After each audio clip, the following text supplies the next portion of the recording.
Héctor, ¿cómo están ustedes? Listos para la foto.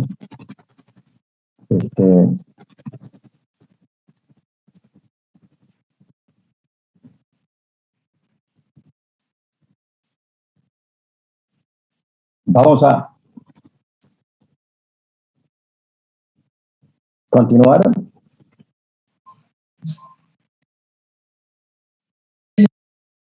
con nuestro tema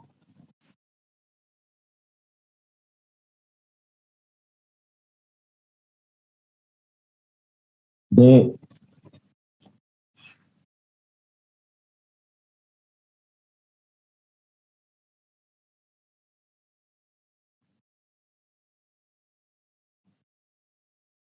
derecho civil, ¿verdad? Así es, jóvenes.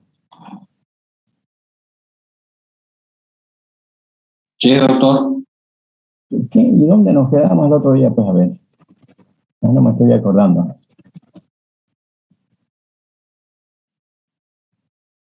¿De qué estuvimos hablando, jóvenes? Nos terminó de explicar el doctor. Buenos días. Sí. Está explicando sobre las personas jurídicas sin autorización de las sociedades civiles. Ahí nos quedamos. A ver, confirme Sí. otro, por ahí. Confirme otro. Aquí. Está bien, doctor, porque ya estábamos hablando sobre las asociaciones. Ya. Bueno, jóvenes. Parece que coinciden, ¿no? Bien. Estamos en realidad terminando el tema de personas jurídicas de carácter privado sin autorización para funcionar.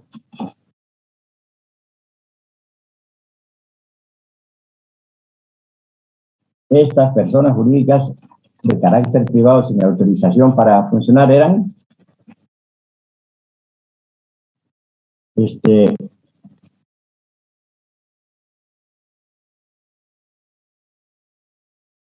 las sociedades civiles, Las sociedades comerciales. y las sociedades comerciales, ¿se acuerdan, no?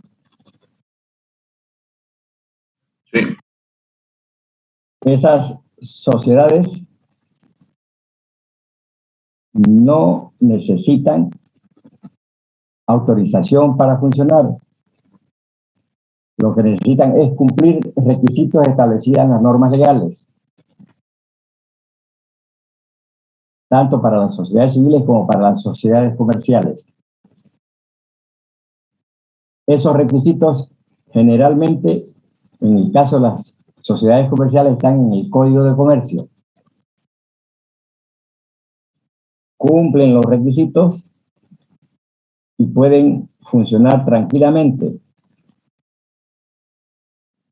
Pero esos requisitos tienen algunas cosas demasiado importantes, porque está naciendo una persona. Entonces, para que nazca una persona, se tiene que dar a conocer. La exigencia entonces es que salga en los medios de comunicación, salga en la prensa, salga en los periódicos, para que la opinión pública sepa que ha nacido una persona jurídica de esas características, con la cual seguramente la gente, la ciudadanía, quiera relacionarse, tiene que saber de qué se trata. Por eso aparece en los medios de comunicación, en la prensa, en los periódicos. ¿Quiénes forman esta sociedad comercial? Fulano, fulano, fulano. Tengo conocimiento de estas personas, son no con las que puedo desarrollar actividades comerciales, por supuesto. Entonces, para eso se da a conocer con cuánto va a trabajar esta sociedad. Está ahí en la publicación. Tienen un capital de 10 millones de dólares. Yo puedo porque yo tengo aproximación a esa cantidad. ¿Con cuánto funciona esa persona? ¿Con cuánto va a funcionar?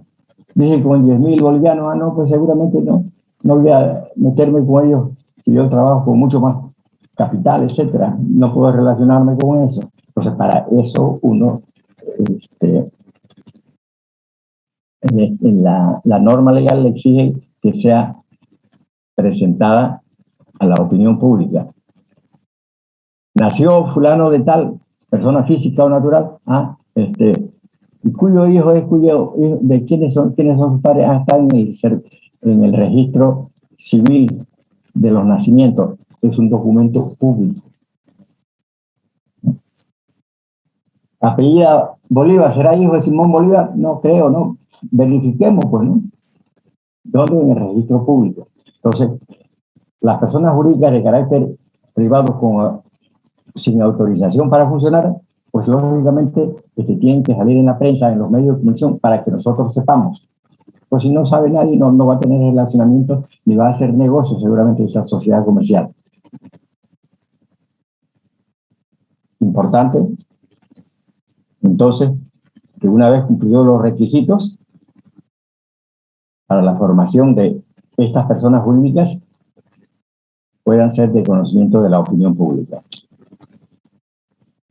Estas personas jurídicas, civiles o comerciales, pues se parecen a nosotros, ¿no? A las personas físicas naturales, porque tienen casi los mismos atributos. Tienen nombre, tienen domicilio, tienen capacidad.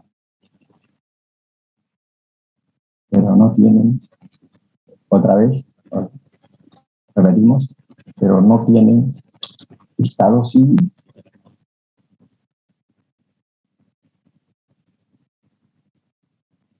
Así como las personas con autorización para funcionar estas tampoco tienen el estado civil. La Asociación Cruceña de Básquet no se puede casar con la Asociación Cruceña de Fútbol, el estado civil de las personas, ¿verdad? No van a tener familia. Entonces, los tres atributos los tienen menos del estado civil, estas personas jurídicas de carácter privado sin autorización para funcionar. Con la publicación realizada, todos están cumpliendo los últimos requisitos exigidos, digamos, con los que pueden ir a registrarse ya en las entidades, en las instituciones públicas, qué sé yo, de industria y comercio, etcétera, alcaldías municipales.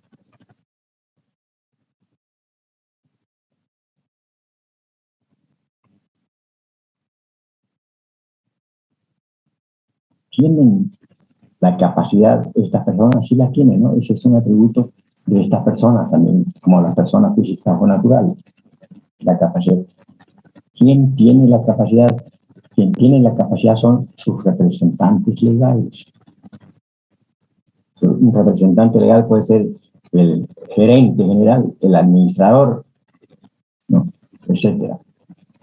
Ellos actúan en representación de la sociedad y asumen las responsabilidades. Y así tiene que estar establecido en su escritura de constitución social. En las personas jurídicas de carácter privado con autorización para funcionar,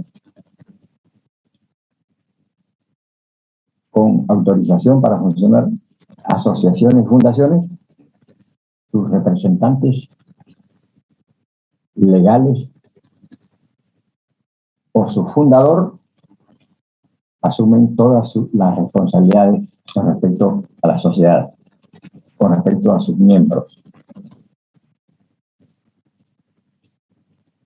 Eso está en el estatuto de estas personas jurídicas de carácter privado con autorización para funcionar. En las personas jurídicas de carácter privado sin autorización para funcionar,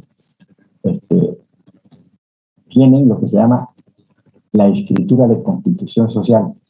Así se llama, es más o menos parecido al estatuto orgánico, donde están todos los derechos, todas las obligaciones, todos los plazos, todos los montos, etcétera. Ahí en la escritura de constitución social, que en las asociaciones se llama estatuto orgánico, aquí se llama escritura de constitución social. Y en la escritura de constitución social están los derechos y las obligaciones de todas las personas, incluidos los de los representantes. Los representantes entonces tienen que cumplir la escritura de constitución social al pie de la letra, porque esa es su constitución política del Estado. No hay que violarla, hay que cumplirla. Y desde ese punto de vista ellos tienen responsabilidades para con la sociedad y para con sus integrantes. Si la sociedad comercial ha cometido alguna irregularidad y que esa regularidad es producto de la impericia, de no sé qué, y que era una atribución del gerente, del administrador, y que le salió mal el negocio, etcétera, quien va a cubrir los daños ocasionados por esa sociedad comercial es la propia sociedad comercial. Es decir, porque el representante ha actuado dentro de lo establecido en sus normas, pero puede resultar de que el responsable, el gerente y el administrador cometa irregularidades por encima de sus atribuciones, por encima de sus competencias, entonces son daños de tipo ilegal. ¿Y quién va a responder por eso? No la sociedad. Va a responder el responsable porque se pasó sobre sus atribuciones. No tenía atribuciones para hacer eso, no tenía competencia para hacer eso y violentó las disposiciones establecidas en la escritura de constitución social. Y por lo tanto, él es el que va a recibir la sanción, él va a recibir el castigo, ¿no? De repente se lo va a expulsar, se lo va a despedir del cargo de gerente, de administrador, digamos, y de la propia sociedad. Cuando uno cumple con las normas y le sale mal, pues quien cubre los daños es la sociedad. Porque no está exento de cumplir, de cometer, pues, ¿no? Daños, irregularidades, etcétera. Pero si el daño es cometido por el administrador fuera de sus atribuciones, entonces está, les repito, cometiendo él la irregularidad y él tiene que ser sancionado, tiene que asumir su responsabilidad desde ese punto de vista. No va a comprometer a la sociedad comercial.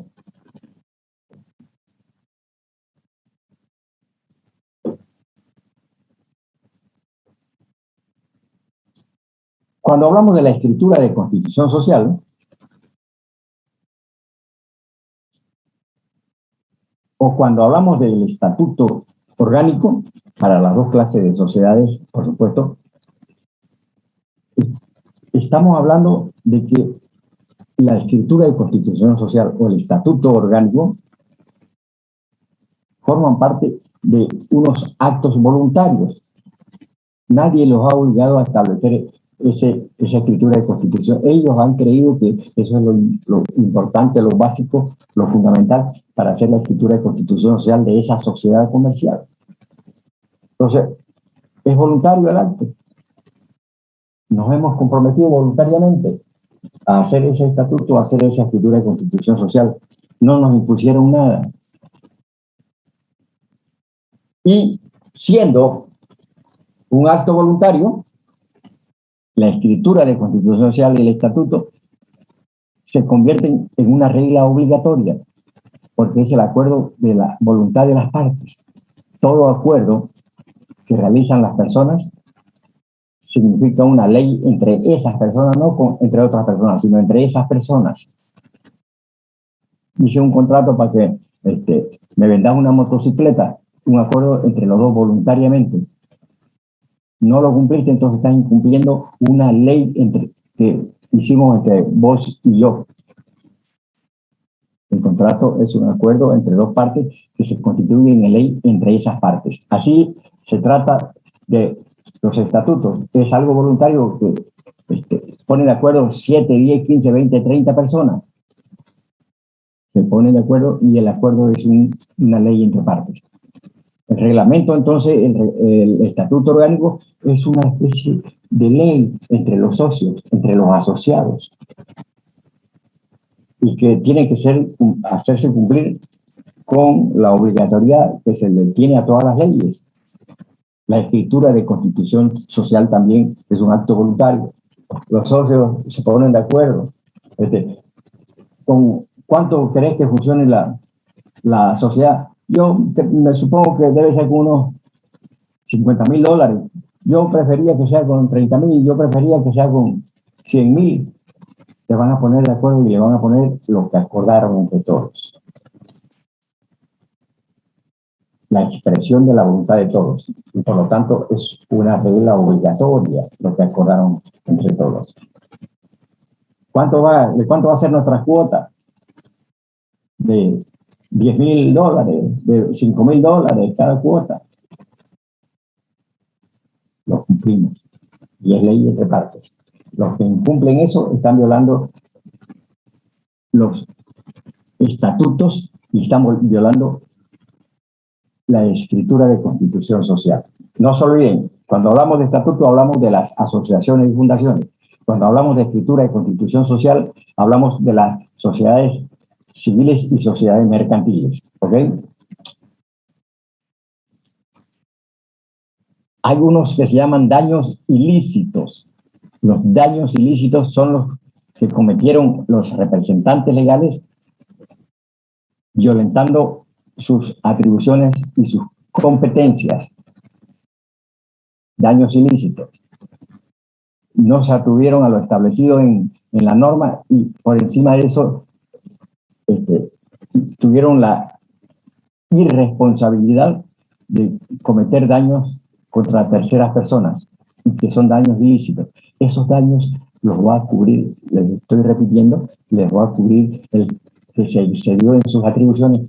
No, si yo soy el gerente de esta empresa, que pague la empresa, no, está bien que podía pagar la empresa si hubiera cumplido estrictamente con lo dicho por la escritura de constitución. Lo que pasa es que te saliste de lo establecido en la escritura de constitución social, entonces estás cometiendo daños ilícitos.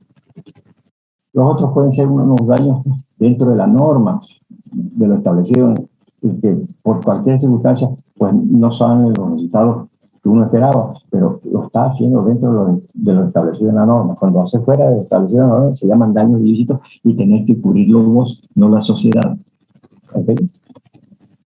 De eso hemos tenido muchísimos ejemplos, por ejemplo, en las situaciones de las cooperativas que entraron en quiebra en Santa Cruz, ¿no? Por actuar contra las normas de la cooperativa.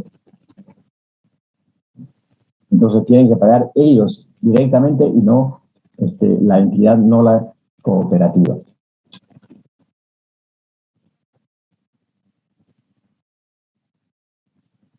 Y eso se llama capacidad de estas personas, la capacidad de las personas jurídicas, ¿ya? Las personas responden por sus actividades ante la sociedad y ante sus propios asociados, ante sus propios socios, dentro de unas capacidades que ellos mismos se han impuesto. De eso se trata la capacidad de las personas jurídicas. Y con esta parte concluimos el tema de personas. Concluimos el tema de personas. Capacidad de las personas jurídicas. ¿Ya? Y Vamos a ingresar a nuestro tercer tema.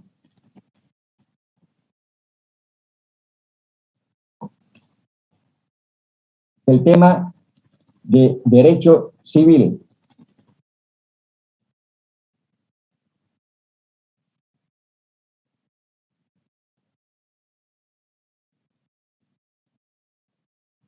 Doctor, buen día, una pregunta. Encantado. Bueno, Esta es la segunda clase que estoy asistiendo porque me inscribí el último día y la pregunta es la siguiente. ¿Algún texto o algún libro que nos haya recomendado, doctor? Yo puedo preguntar al grupo, pero es que lo que pasa es que algunos compañeros, como siempre, tienen diferentes materias y a veces no hay tiempo ni para responder, ¿no? verdad es eso, verdad. A veces no quieren responderle a los compañeros. Bien, he dado una bibliografía para la materia. ¿Ya?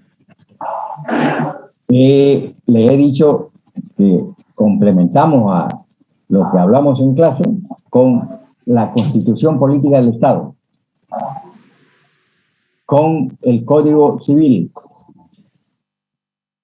con el Código de Procedimiento Civil, con el Código de Comercio,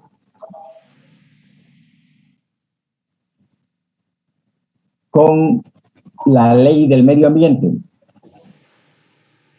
con la Ley General del Trabajo. Con eso complementamos, aumentamos lo básico, lo elemental que damos en clase, digamos, y ahí ampliamos nuestro conocimiento con esas normas legales. No vendrían a ser como bibliografía porque son textos legales, digamos, que están ahí a nuestro alcance. ¿Ya? Y les he dado también una bibliografía que se llama Ingeniería y Derecho. Así se llama el libro. Ingeniería y Derecho. El autor es don Casella-Faro. Casella-Faro. Ha sido editada en Buenos Aires.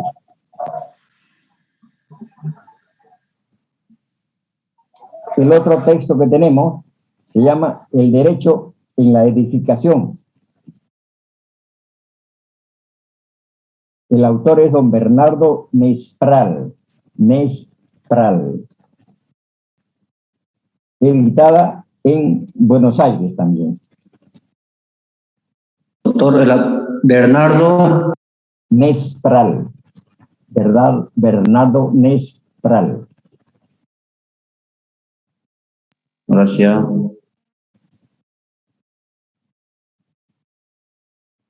Tenemos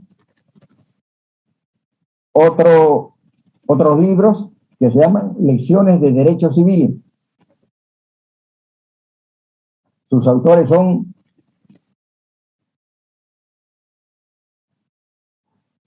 Henry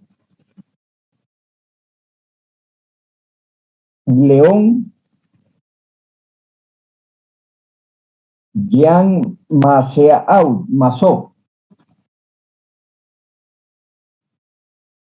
Henry León Jean Massot. Es un volumen, es el volumen 1 de la edición establecida en Buenos Aires.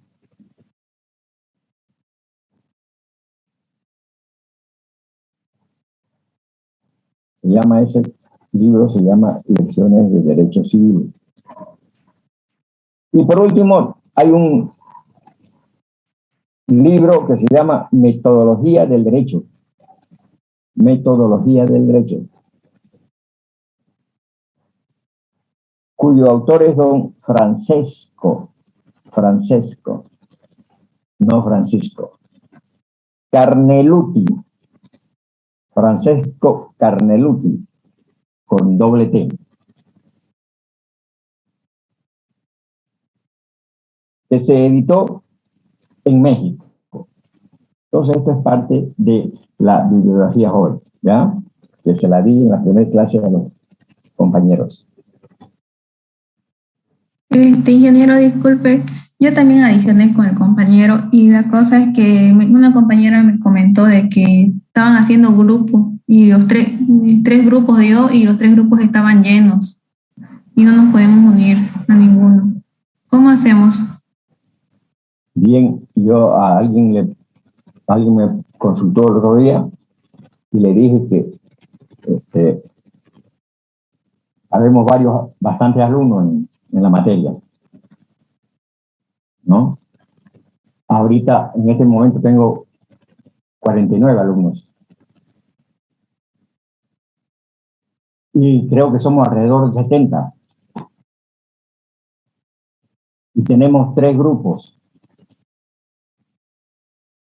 Y de repente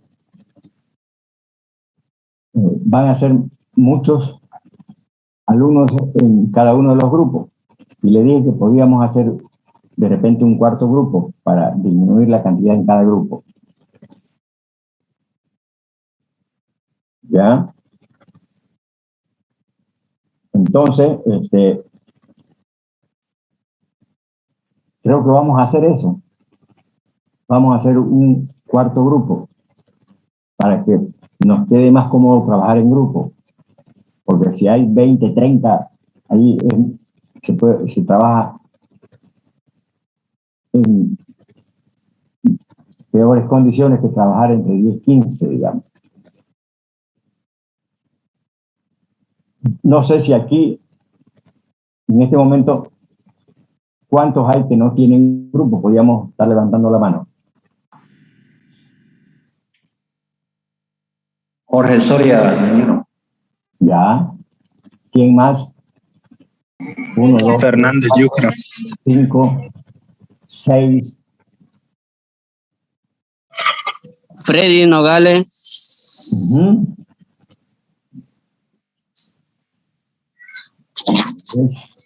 Ajá. Sí, yo creo que sí.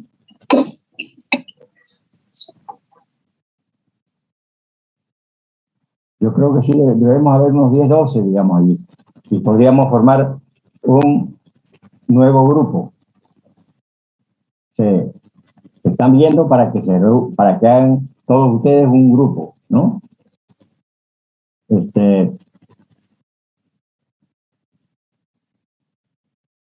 Podríamos nombrar a uno de ustedes como el responsable del grupo, el jefe del grupo. ¿Qué le parece?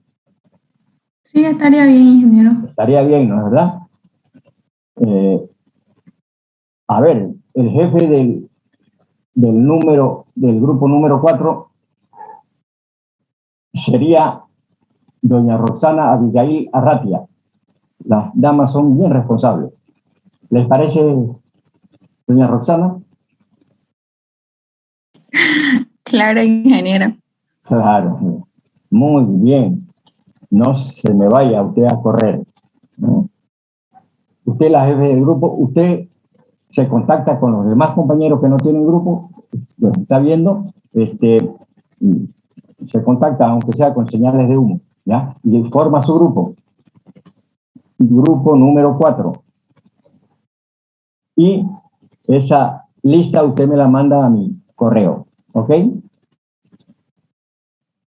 Listo, ingeniero. ¿Me podría decir su correo, por favor? Claro que sí. Así como me llamo. Isacio Suárez Chávez @gmail.com. Gracias, ingeniero. Ok, jóvenes, hemos formado entonces el grupo número 4.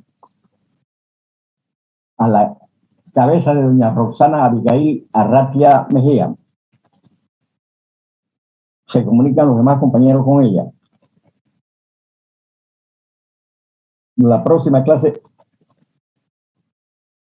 vamos a contar ya con los 4 grupos y vamos a empezar a hacer trabajos grupales. Bien, jóvenes. Doctor, una consulta. Otra, encantado. es sobre el audio, doctor. Yo le doy acá el máximo y me cuesta escucharlo, ¿no? No sé si usted, por favor, solicito que le dé ahí usted su máximo volumen. Ya, no quiere que le dé volumen a mi garganta, ¿no? No, a la máquina, doctor. Ya, ¿cómo no? Por eso yo aquí a mi máquina le doy el máximo para recibir, pero no es suficiente. No da. Ya. Voy a corregir la falla geológica, ¿ya? Tengo que cerrar puertas y así estar atento, doctor. Ya. Muy bien, don Jorge. Vamos a darle al máximo. ¿Ok? Sin fregar los tímpanos, digamos, ¿no? Gracias, doctor. Doctor, otra consultita. ¿Me escuchan? No me escuchan. Peor todavía.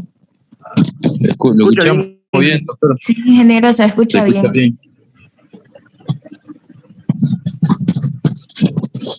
100%.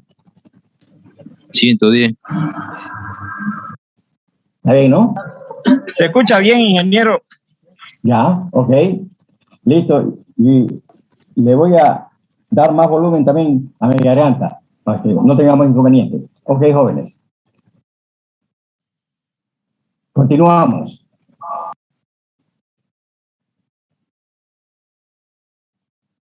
Le dije que nuestro tercer tema se llama Derecho Civil.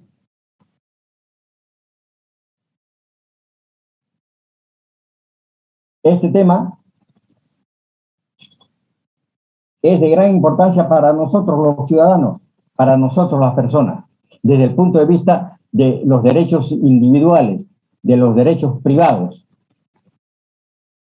Es de tremenda importancia para nuestros derechos. Esos derechos que necesitamos todos los días en nuestra condición de personas, en nuestra condición de ciudadanos. Todos los días estamos ejercitando el derecho civil.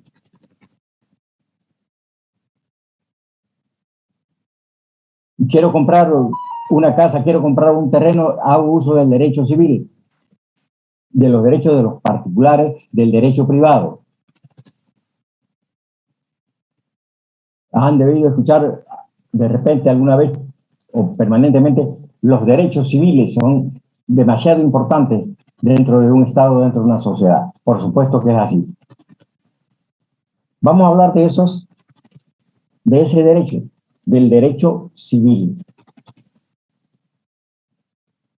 Este derecho civil que forma parte de todo el derecho de manera voluminosa.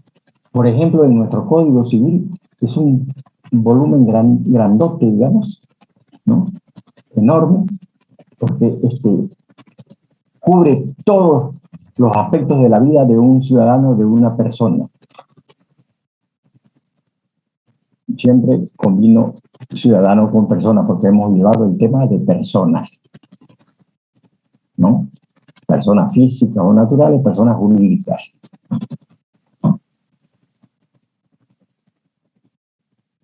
En consecuencia, le prestamos la atención que se merecen nuestros derechos privados, nuestros derechos particulares, a través del derecho civil. Este derecho civil, en realidad, viene desde la antigua Roma. Se puede decir que el derecho nació con el derecho civil, porque era el derecho de los particulares, era el derecho privado de las personas. Y se necesitaba en ese tiempo regular los derechos de estas personas, de las personas. Si hablamos de la Roma antigua, hablamos de las personas. ¿Quiénes eran las personas? Las personas eran los que tenían derechos.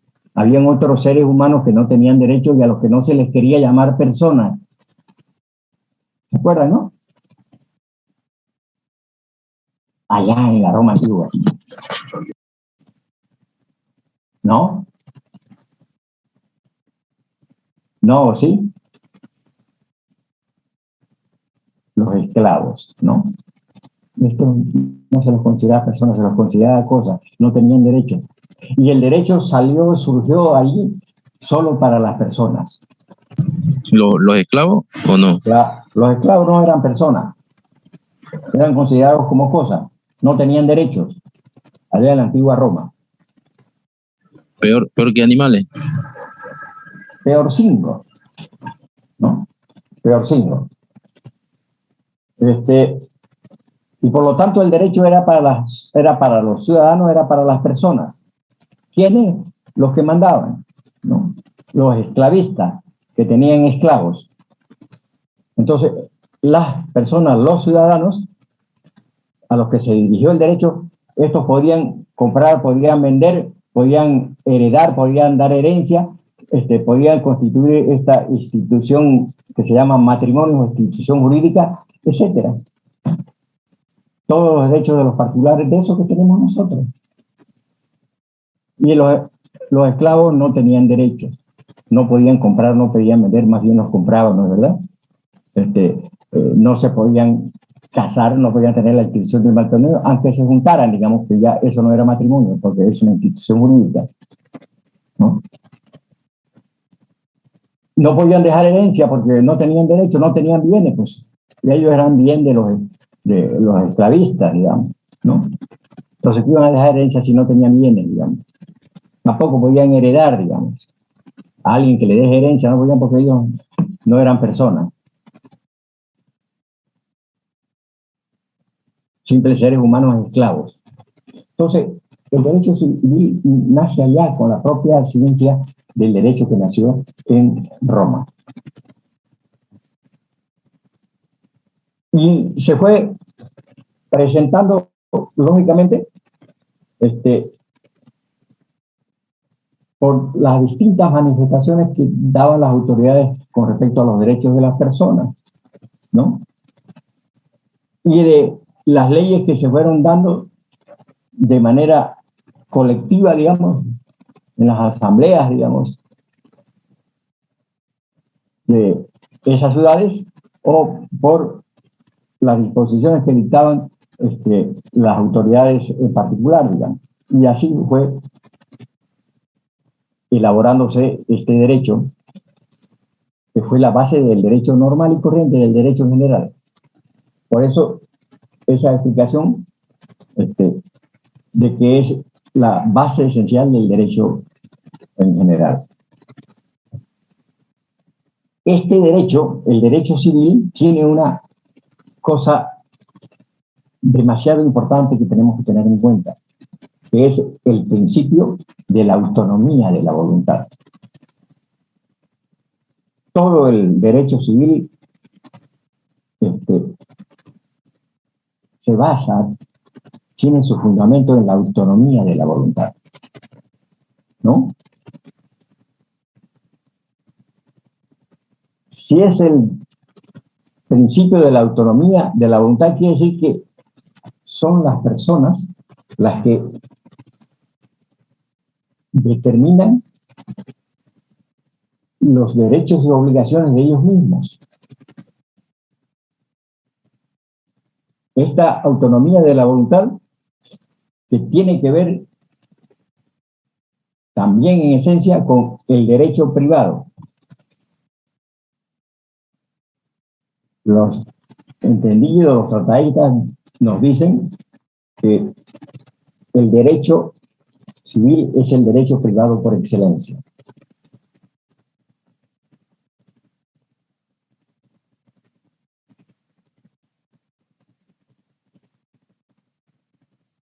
Doctor, escuché. Hola. Perdón que lo interrumpa. Escuché y anoté derecho civil, derecho privado por excelencia, ¿dijo? Sí, señor. Pues yo, a usted se le escucha también así un poco bajo, digamos, como de repente usted me escucha a mí, pero los otros compañeros me escuchan bien. Ya les dolió el oído porque les hablé fuerte, ¿no? Debe ser mi equipo, doctor. Alguna cosa debe haber por ahí, ¿ya? Eso se va corrigiendo con el tiempo. Sí, el derecho privado que es el derecho civil. Este derecho es el derecho privado por excelencia, ¿no? En el derecho privado, en el derecho civil, los únicos que toman decisiones son las propias personas. El Estado no se mete con el derecho privado. Cuando el Estado se mete en el derecho privado hay que denunciarlo al Estado, ¿ya? Porque este es un derecho solamente de las personas, de los ciudadanos. Es el derecho privado por excelencia. Yo me relaciono con cualquiera, con otro ciudadano, con otra persona, y establecemos nuestros acuerdos. Esos acuerdos tienen que ver con la autonomía de la voluntad, con esa cosa importante y grandísima del derecho privado, del derecho civil. ¿Por qué tenés que meterte vos en asuntos privados? Siempre decimos eso, ¿no? Sin darnos cuenta de una cosa importantísima de nuestras relaciones individuales. No es como los otros derechos. Cuando hablamos del derecho público, del que hablamos el otro día, allí participa el Estado con toda legitimidad y legalidad, por supuesto, pero es en el derecho público, no en el derecho privado. Te debo $100,000, ¿no? Te lo tengo que pagar, es mi obligación, sí. ¿Sabes qué? No quiero que me lo pagues, te lo regalo. Es su decisión, es su voluntad individual y nadie está por encima de eso. Nadie. $100,000. Dijo, te lo regalo, te lo dono como si fueran 10 centavos. Todas las cosas que hacemos en ese sentido tienen que ver con la voluntad de las partes. Hay veces que realizamos actividades entre los particulares y a veces esa voluntad está tergiversada. Cuando está tergiversada, entonces surgen los problemas entre las personas. ¿Ya? Lo vamos a ver enseguida eso.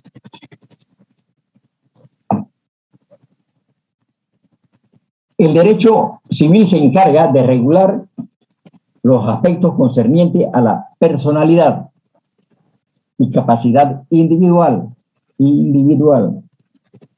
también denominado derecho de las personas. Eso hemos estado hablando más o menos sobre el tema personas. También reglamentar la familia. Esto ha ido un poco ya deshaciéndose de este derecho, porque ha surgido un derecho casi independiente que se llama el derecho de familia, ¿sí? Pero que formó parte durante tantísimo tiempo como parte del derecho civil. Hoy se ha ido independizando, digamos, con otras formas de la familia, ¿no? La familia que conocemos, el derecho de los menores, etcétera, digamos, que van independizándose del tronco común del derecho.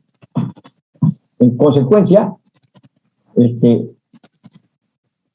se encarga de estas cosas que hemos dicho de la personalidad y la capacidad individual, a lo que se denomina derecho de las personas. Reglamentan la familia que involucran el matrimonio, la paternidad, la filiación y el parentesco en general. A esto se denomina derecho de familia. Y repito, ya está un poco independizado el derecho de familia del derecho civil. También comprende el derecho de las cosas, de las más importantes, no sabía, ¿no? El derecho de las cosas, o derechos reales, que rige, todo esto rige la propiedad y los demás derechos sobre los bienes. Inmediatamente vamos a ver este tema de la propiedad, ¿ya?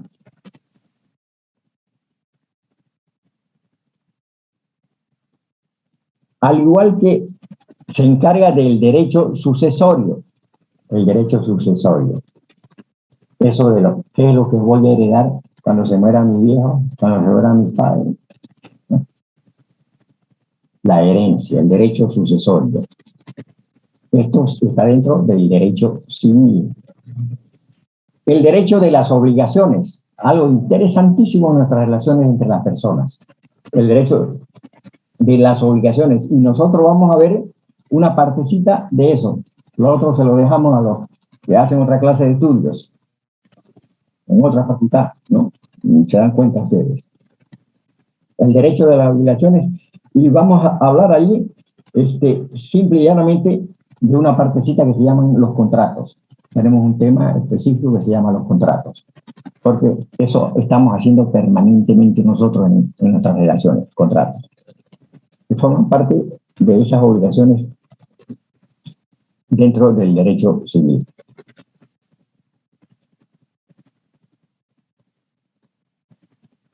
¿Cuál es el objeto del derecho civil? Ese objeto consiste en reglamentar los llamados derechos extrapatrimoniales. Extrapatrimoniales como el derecho que dijimos ahorita de las personas. ¿Ya? Y los derechos patrimoniales, el patrimonio nuestro que tenemos sobre los bienes, etcétera. O sea, derechos personales y derechos reales.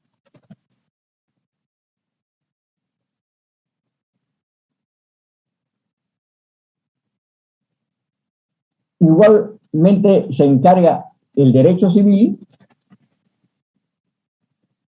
de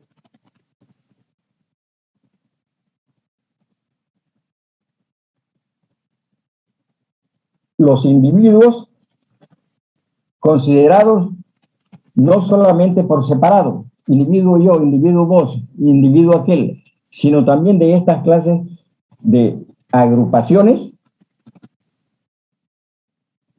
que se habla sobre los grupos familiares fundamentalmente, pero también sobre los grupos conformados bajo la autonomía de la voluntad, como eso de que estuvimos hablando, por ejemplo, de las sociedades comerciales, ¿verdad?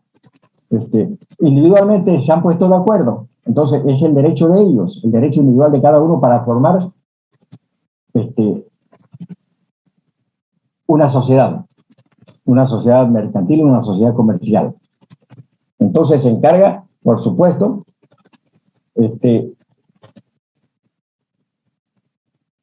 esos derechos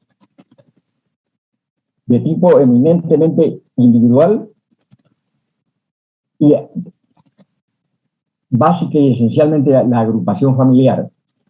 Nadie se mete con la familia. Se están peleando los esposos, ¿qué te importa? No te metas. Son ellos los que están. Es su problema, es individual eso. Si vas a ver ahí de repente algunos aspectos ya delictivos, pueden evidentemente tomar parte en esas cosas. Ya nadie, porque si hay delitos y uno lo ve, entonces se convierte uno en delito. Uno se convierte en cómplice. Lo vi robando y no dice nada, cómplice del que está robando, ¿no? Entonces, ese es el objeto de este derecho que estamos estudiando, sobre los derechos extrapatrimoniales y los derechos patrimoniales. Pregunta, doctor. Aló. Pregunta. Hola, ¿sí? ¿Me escucha? Una pregunta, doctor. Claro, estoy escuchando. Anoté, el objeto del derecho civil consiste en el reglamento reglamentar derechos extrapatrimoniales.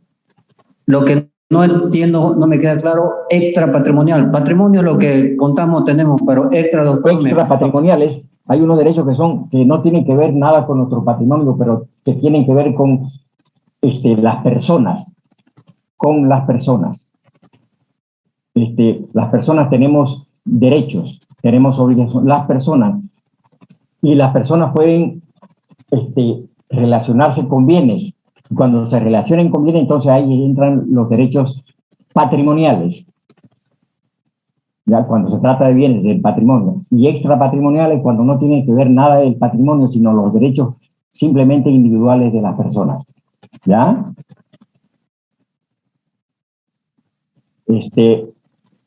A ver, esos derechos, patrimonio, esos derechos que lo hemos estudiado allí en el tema de personas físicas o naturales, personas jurídicas, etcétera, ¿ya? Pero las personas tienen atributos. Los atributos de la persona son el nombre, el domicilio, el estado civil y la capacidad. Allí tenemos tantísimos derechos que son dentro de los extrapatrimoniales. Que nada tiene el derecho, tengo derecho al nombre, a la identidad, son derechos extrapatrimoniales, ¿no? Tengo derecho a llevar el apellido, tiene que ver con mi identidad. Simple y llanamente extrapatrimoniales. Derechos del individuo, no derechos del individuo con relación a bienes. Ahí ya se va a hablar del patrimonio. Ese es parte de mi patrimonio. Esa situación es de este ciudadano, de aquel ciudadano. Es su casa, es su vivienda, de repente su trabajo, su salario, etcétera, son extra patrimoniales, solo de las personas, y los otros son patrimoniales. ¿Ok? Muy bien.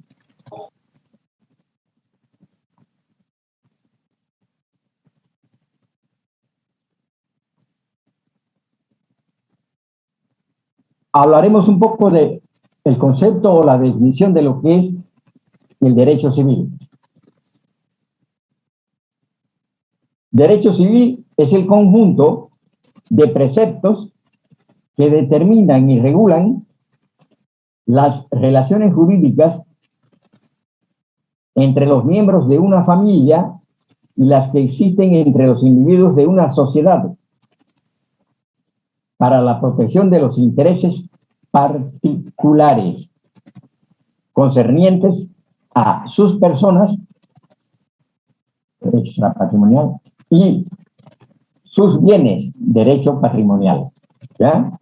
Este es un concepto largo de lo que entendemos por derecho civil, conjuntos de preceptos que determinan y regulan las relaciones jurídicas entre los miembros de una familia y las que existen entre los individuos de una sociedad para la protección de los intereses particulares concernientes a sus personas y a sus bienes. Definición de derecho civil.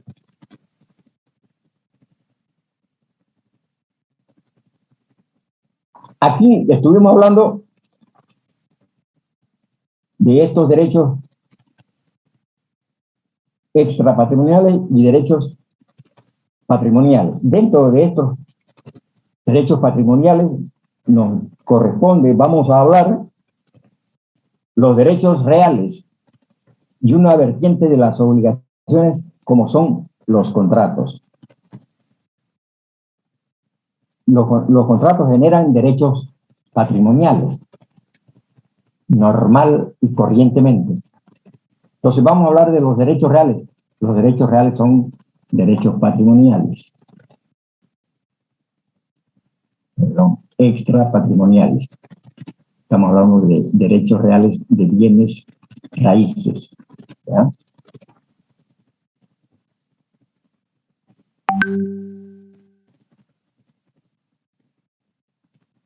Y vamos a ver los derechos reales y vamos a ver los contratos. Acá en este tema vamos a hablar de los derechos reales enseguida, pero para hablar de los derechos reales, que tienen que ver con nuestros bienes, con nuestros bienes raíces, es importante que entendamos un poco esto de la propiedad, porque se relaciona tremendamente con estos derechos reales. Vamos a ver la propiedad. La propiedad es una cosa que nos interesa a todos. La propiedad de esto, ¿no? Necesito la propiedad. Hablamos de nuestra propiedad sobre nuestros bienes muebles, sobre nuestros bienes inmuebles, sobre nuestros coches, etcétera. Todas las cosas tienen que ver con nuestra propiedad. Queremos ser propietarios siempre, ¿no? Y así se desarrolla nuestra sociedad, por supuesto, ¿no? Entonces, el concepto de propiedad y lo que ha significado para el derecho y el derecho civil en particular.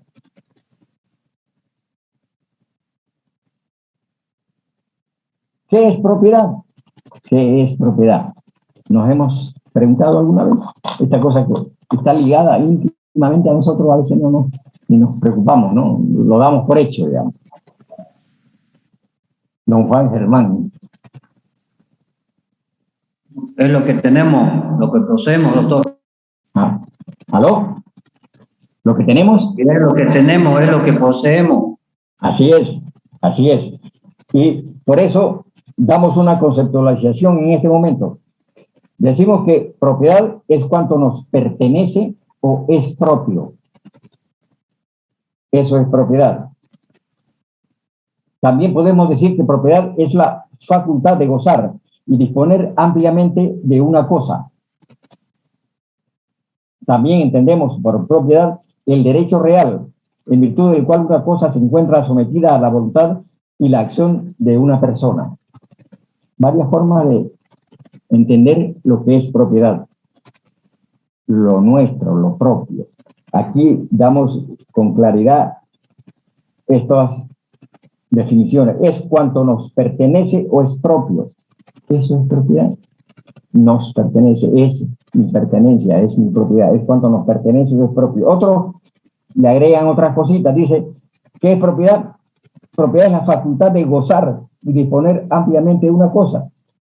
Si no puedo gozar y disponer ampliamente de una cosa, de repente este bien es ajeno. Por eso no puedo gozar y disponer ampliamente de ese bien. Cuando es mío lo disfruto perfectamente. A eso se llama propiedad. Y también dijimos que es el derecho real, en virtud del cual una cosa se encuentra sometida a la voluntad y la acción de una persona. Sí es mi propiedad, pero la tengo aquí a 10 kilómetros, es mi propiedad. Pero como es un derecho real, está sometida a mi voluntad como persona.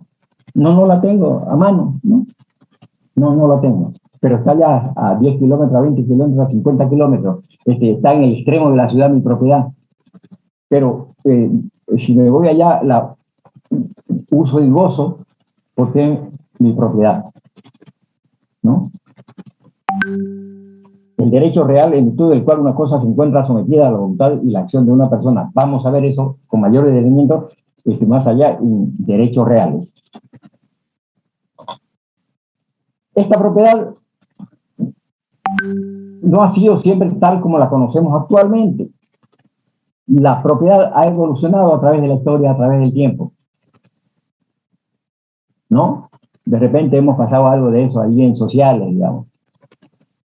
En intermedio o medio, no me acuerdo.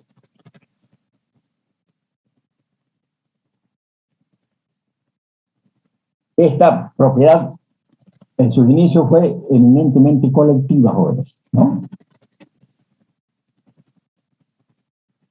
En los tiempos primitivos así era, digamos. Estaba la propiedad, sí, pero la propiedad era de todos.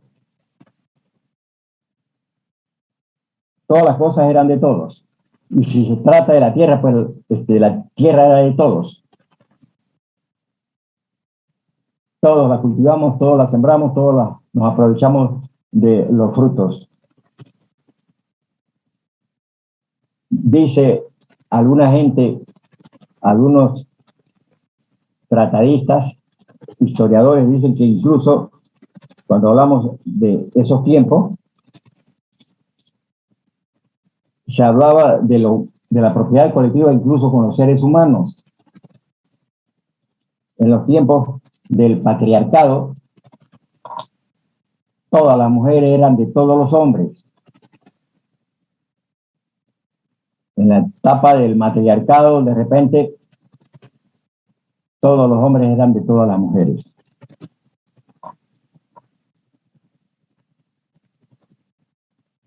Un libro antiquísimo que hablaba de un tema que se llamaba el rapto de la Sabina. Tenía que ver con esto que le acabo de decir.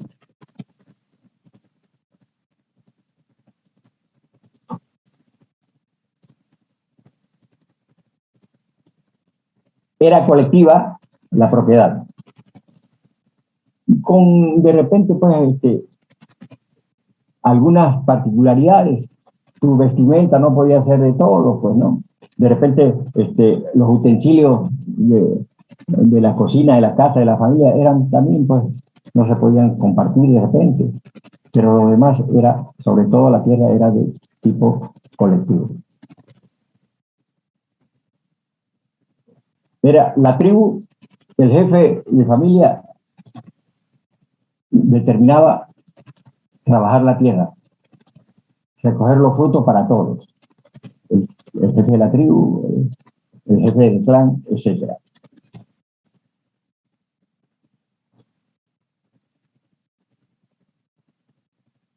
De allí va a venir evolucionando este concepto de propiedad. No solo el concepto, sino la propiedad misma.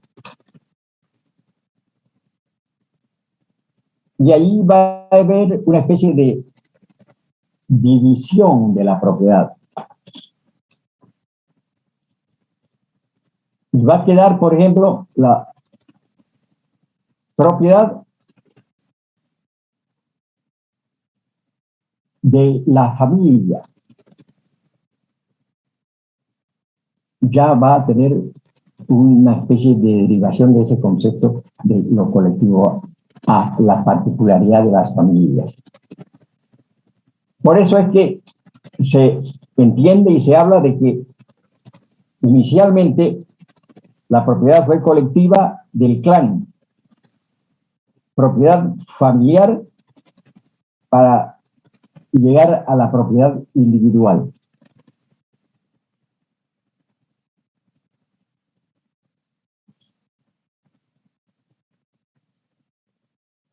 ¿Cómo era la propiedad en las distintas etapas de la civilización? En donde ya, digamos, rigen las normas, digamos, en donde de repente ya ha aparecido esta institución tan grande, tan importante que se llama Estado. Las sociedades vinieron y crearon el Estado, digamos. Pues fíjense ustedes, vamos a ver cómo era el tema de la propiedad allá en la Roma antigua. Ya dijimos que allá nació el derecho, ¿se acuerdan? ¿No? ¿Cómo era el derecho? ¿O cómo era la propiedad en el derecho romano, allá en la antigüedad? En la época, lógicamente, de la Roma Estado, de la Roma esclavista. Ahí en Roma, la propiedad es un derecho absoluto, la propiedad, absoluto, que implica que si se restringe este derecho absoluto, eso es contrario a la naturaleza de la propiedad. No puedes restringirlo. Es mío, ¿sabes qué? Pero es hasta aquí lo tuyo. No hay restricción a la propiedad. Si se quiere ponerle cortapisa a la propiedad, eso es contra las reglas de la persona humana o del Estado humano. Por eso dice, es contraria a su naturaleza. Allí se operaba esto de que el único propietario era el pater familias y podía ser lo que le diera la soberana gana, el pater familias. De una enorme tribu, un enorme clan, de una enorme sociedad, del pater familias. En el derecho romano, entonces, se consideraba la propiedad como el derecho constituido sobre cosa corporal, de la cual nace la facultad de disponer libremente de ella, percibir sus frutos, usar, abusar, reivindicarla y enajenarla. Todo eso se podía hacer con la propiedad, todo. ¿Ya? ¿Cuál es el todo? Repito, que solo se tenía en cuenta la propiedad cuando se trataba de aspectos corporales de la propiedad. Y de ello nacía la facultad de disponer libremente de ella, como hacemos nosotros, de percibir sus frutos, como hacemos nosotros, de usar de la propiedad, como hacemos nosotros siempre, porque está en nuestras normas legales, de abusar, como no lo hacemos, no, o de repente alguien lo hace, pero está contrario a la norma, está contrario a la ley. Allá no era contrario a la ley, estaba bien abusar de su propiedad. De reivindicarla, es decir, de recuperarla y de enajenarla, de poderla vender. También esas dos cosas se practican en nuestro derecho civil actual, en nuestro código civil está establecido eso. ¿Cuáles eran las dos cosas con las que diferimos actualmente, digamos, con el derecho romano? Uno, que se entendía propiedad solo a las cosas corporales. No estaba entendido el derecho abstracto de incorporalidad como propiedad. Solo era para las cosas corporales. Hoy no. Ustedes saben que hoy la propiedad lo tenemos sobre las cosas corporales y sobre las cosas incorporales, sobre las cosas abstractas. Por ejemplo, el derecho de autor, ¿dónde lo podemos agarrar? Como al mueble, digamos. No lo podemos agarrar, es abstracto, pero ese es un derecho incorporal. No lo tenían en cuenta ni ya lo habían pensado los romanos. El derecho de autor, el derecho de patente, etcétera, digamos, ¿no? Que uno va y lo registra, digamos, pero no tiene corporalidad. Y hay grandes peleas entre los derechos de autor, sobre todo si son artistas, digamos, intérpretes, digamos, de temas, de canciones, digamos, ¿no? Porque se apropian del derecho de otros, digamos, de los derechos de autores. Entonces, allí era solamente para las cosas corporales. Hoy ya no es así, es para las cosas corporales e incorporales. Y la otra, gravísima, que uno tiene que entenderla, es que allí se podía no solo usar, sino se podía abusar de la propiedad. Y no pasaba nada si uno abusaba porque era de uno. ¿Qué te importa? ¿No? Es mío, yo puedo hacer lo que me da la gana con mi propiedad, abusar de su propiedad. Eso ya no lo tenemos, no podemos abusar de la propiedad. Eso que de repente ustedes han escuchado, mis derechos terminan donde empiezan los derechos de los demás. Tenía más o menos que ver con eso, ¿no? No me importaban tus derechos. Yo era mi propiedad y abusaba en perjuicio de otros, por supuesto, de mi propiedad. Ese era el sentido y el criterio de propiedad allí en la Roma antigua.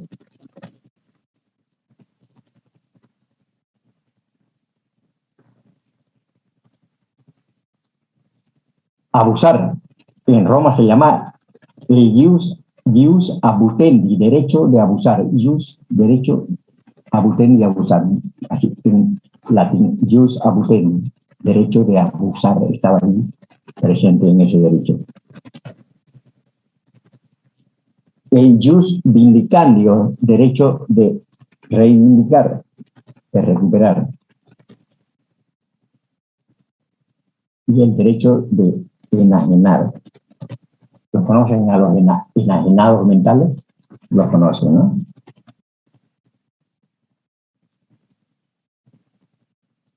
Pues bien, tenemos que tener presente que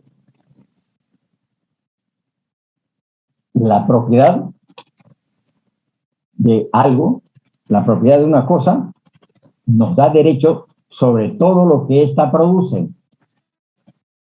Nos da derecho como propietario de esa cosa.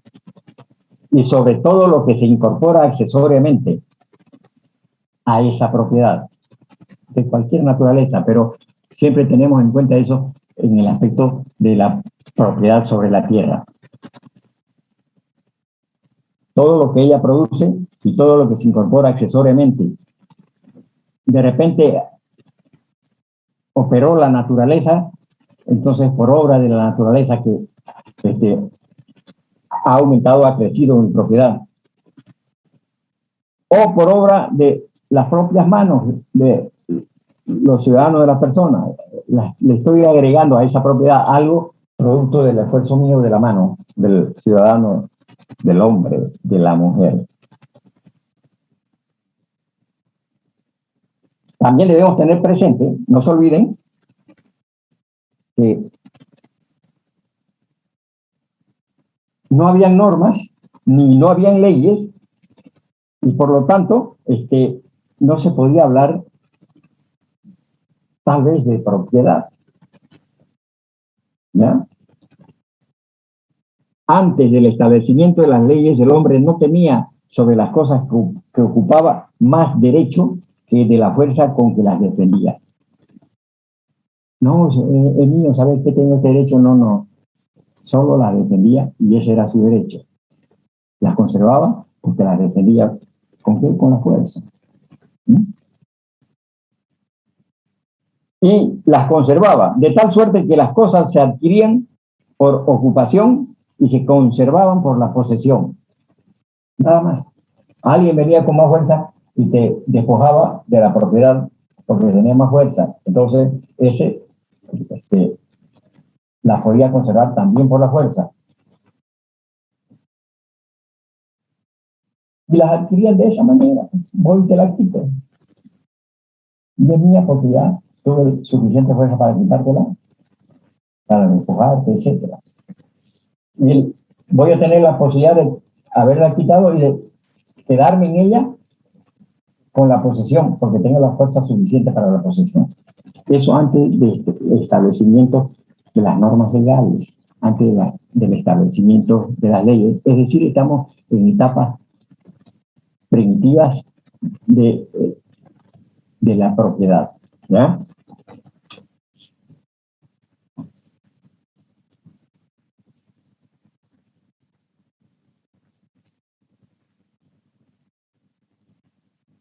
Hablamos de el derecho romano, donde se habla de la propiedad como cosa corporal y del derecho de abusar de la propiedad. Lo más destacable, digamos, que podemos ver con respecto a lo que entendemos hoy por propiedad. Pero podemos seguir hablando de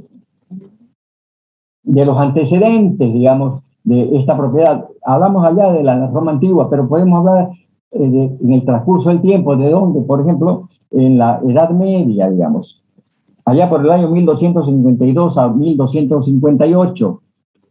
Ese es el tiempo también de la Edad Media. En 1252 al 1258, allá en España, un rey español, en esas fechas, este señor se llamaba Alfonso el Sabio, va a dictar una norma legal para España, para el Imperio Español de repente en esos tiempos. Va a dictar una norma legal, como se dictan las leyes, los decretos, las resoluciones, etc. Allá esa norma legal fue denominada las partidas, así se denominó esta norma legal dictada por el rey español de 1252 a 1258. Este rey español se llamaba Alfonso, el Sabio, Alfonso, ¿no? Alto, feo y sonso. Y el sabio, no sé si era sabio, pero así se llamaba, ya no sé. A lo mejor también no sabían de leer ni escribir. Las partidas eran una disposición legal que hablaba de tantas cosas. Entre esas tantas cosas va a hablar de la propiedad. Porque seguramente a la gente de esos tiempos le interesaba saber qué era la propiedad y hasta dónde podía estirarse, digamos, ¿no? Esto de la propiedad, o de repente achicarse y encogerse. Y en las partidas, después de hablar de tantas otras cosas, digamos, como se habla de tantas cosas en el Código Civil, ¿no? Ahí también en las partidas se habla de tantas cosas, y una de esas tantas cosas tenía que referirse a la propiedad. Y ahí en las partidas se decía de la propiedad que es el señorío o poder que tiene una persona sobre una cosa suya para hacer de ella lo que quiera, según Dios y según fuero. no sé si han escuchado la palabra fuero. El fuero de las personas. ¿Qué nos está diciendo Alfonso el Sabio sobre la propiedad? Que es el señorío, es decir, es el poder que tiene una persona sobre una cosa suya, no sobre una cosa ajena, sobre una cosa suya, para hacer de ella lo que quiera, según Dios y según fuero. Estamos hablando de un concepto absoluto también de la propiedad, como allá en la Roma antigua. Allá estamos en el 1250 y tanto de nuestra era y seguíamos hablando de un concepto absoluto de propiedad. Puedo hacer lo que me diera la soberana ganas, y si no, pregúntenle a Dios, y si no, fíjense en los fueros de las personas.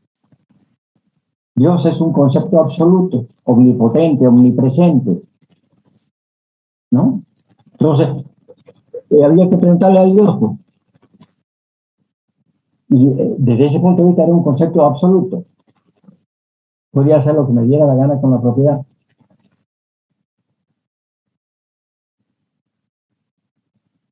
Y según fuero, el fuero es un privilegio que gozaban determinadas personas en los tiempos pasados. Fuero.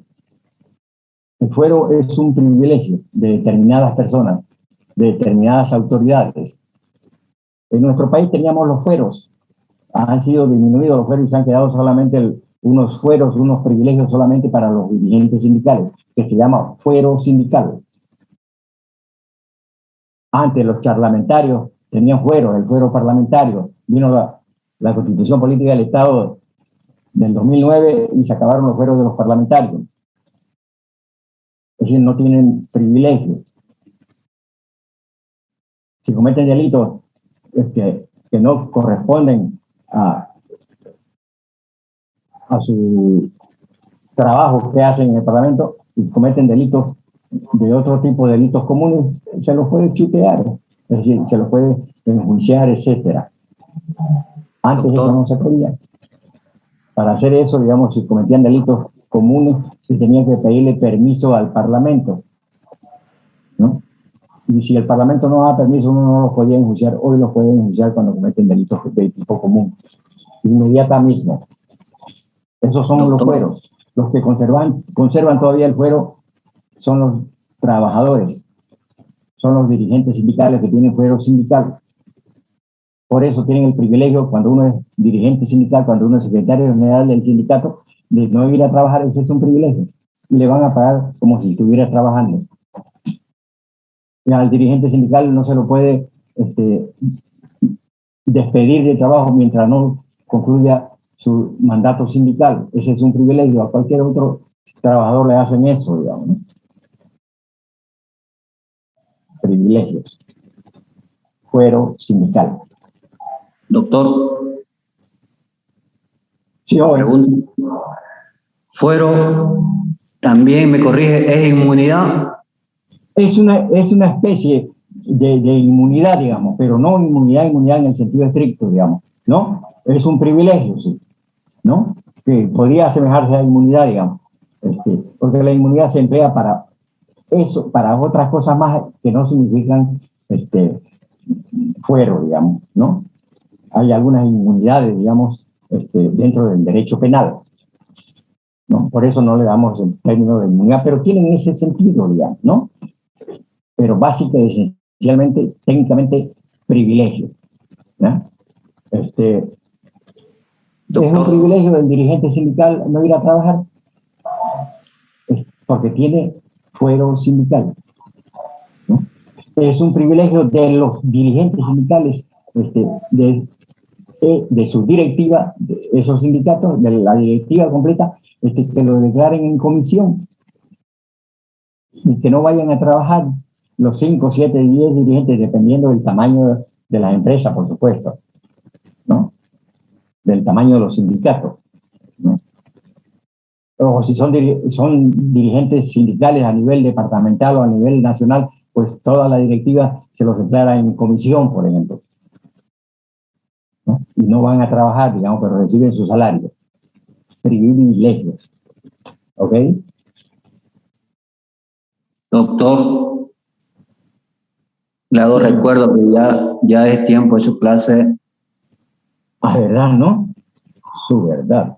Tengo que pasar a otra clase. Por eso estoy atento, doctor. Disculpe, no hay por interrumpirle. No, está bien, pues está bien, macanudo. No nos debemos exceder en nuestros derechos, compañeros. Así que está bien. Cuando no lo moleste, doctor, de la otra clase es que seguramente no estoy en su clase. Muy bien. Vamos a acomodar ese es su micrófono. ¿Ya? Disculpe, doctor, es que estoy encerrado acá en la puerta. Voy a abrir. Ya. Ok, jóvenes.